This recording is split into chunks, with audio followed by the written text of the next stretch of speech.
Alexa, what is diet culture? Here's something I found on the web. According to thriveglobal.com, diet culture is a set of beliefs that worship thinness and particular body shapes.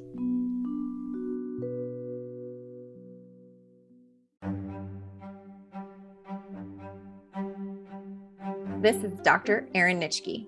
This is Dr. Darian Parker. This is Decoding Diet Culture.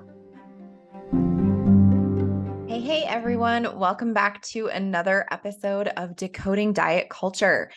In this season, season 2, we are looking at different fad diets and different dietary eating approaches, presenting the history, marketed purpose, benefits, summarizing the protocol or what these diets really include, and then giving you some questions to think about and some various resources to check out if you're interested in finding out more information and getting legitimate guidance. So basically cautioning everyone not to follow the half-naked fitness influencer trying to tell you that you can only eat between certain hours of the day. So with intermittent fasting, depending on who you talk to or what sources you read, intermittent fasting or IF started to gain popularity in the early 2000s, but it really has been studied for a greater period of time. In the 1940s, IF was studied in mice, and results of those early studies seemed promising, and it seemed to indicate that IF could extend the life of mice. But again, these are mice and their physiology is different. Their lifespan is different. Everything is different about them. So when looking at that research, yes, super promising, but at the same time, not translatable necessarily to human life. But there are studies that have examined and continue to examine the potential positive benefits of IF on cellular levels and disease processes. But again, we have to proceed with caution because this is developing research. There are still some questions to answer. Nothing is definitive, and there's no common ground or conclusive results that say, yes, you should do this.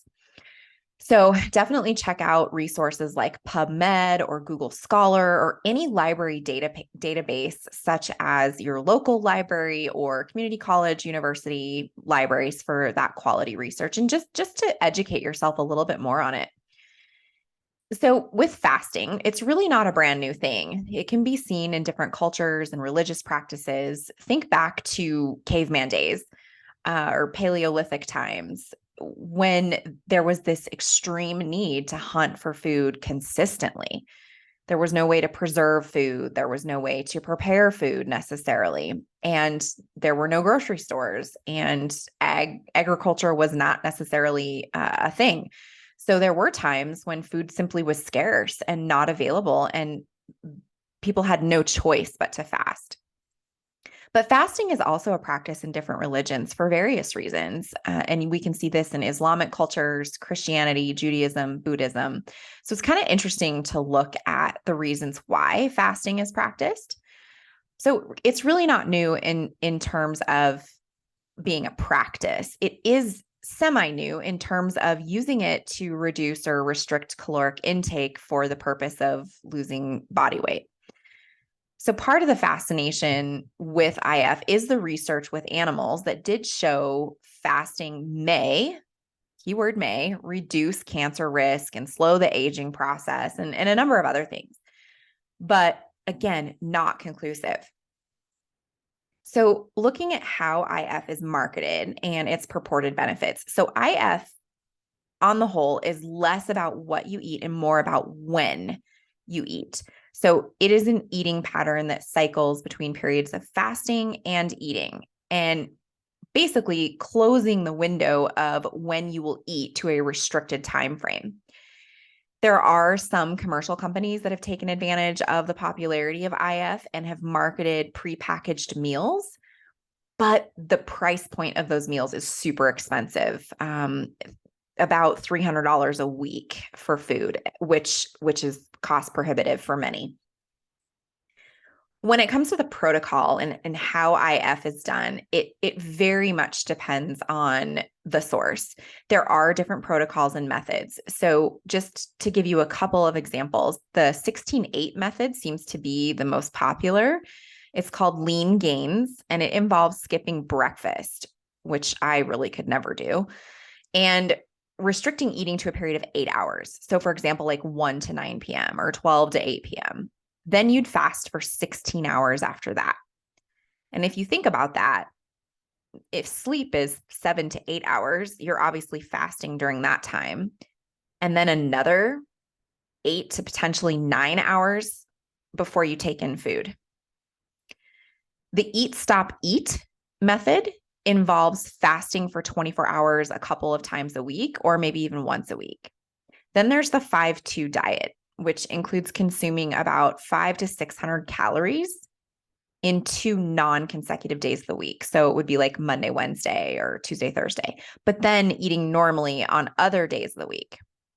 There are other protocols that are really far more dangerous because they extend the fasting period for 36, 48, 72 hours without any better outcome.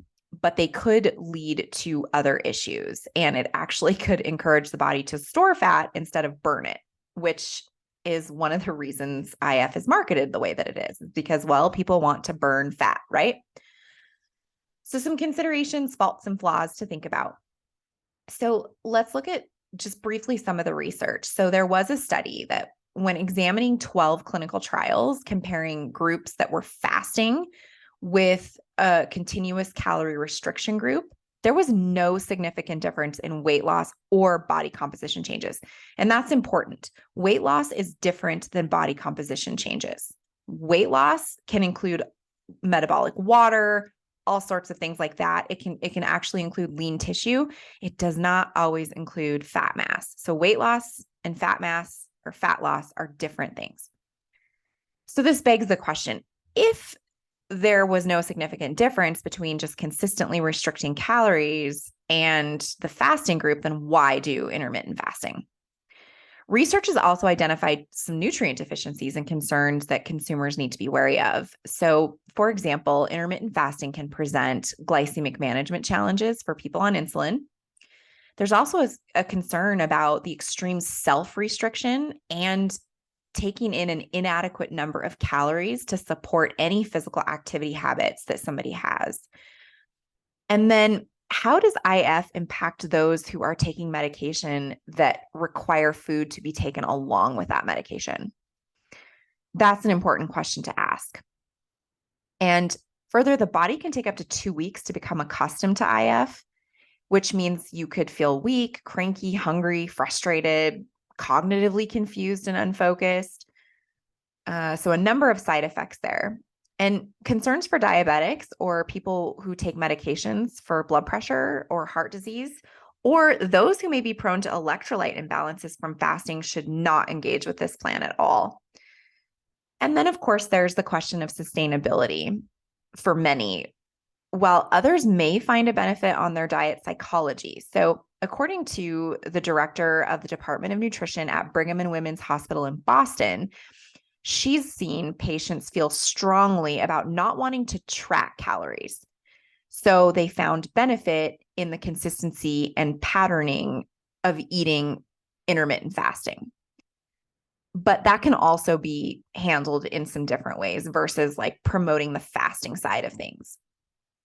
And as I mentioned, it can be expensive if you're using prepackaged commercialized food services, and the accessibility of those is a question for many. So what are the bottom lines, take homes? So all protocols really have the ability to reduce caloric intake, which of course can elicit weight loss. However, some protocols are really difficult to sustain. So those who seem to lean into the IF pattern tend to go for the 16-8 protocol. But the question is this going to work better than simply watching caloric intake and engaging in mindful movement and increasing the NEAT movement throughout the day, that non-exercise activity thermogenesis? And at this point, there's really no strong evidence that fasting is going to add any health benefits beyond any other weight loss strategy. And one of the things with IF, because it has been studied, I have a really good friend and colleague, Cassie Christopher, and her information is in our show notes, but she is a registered dietitian. And I had a chance to just visit with her a little bit about her perspectives on IF and what she has seen.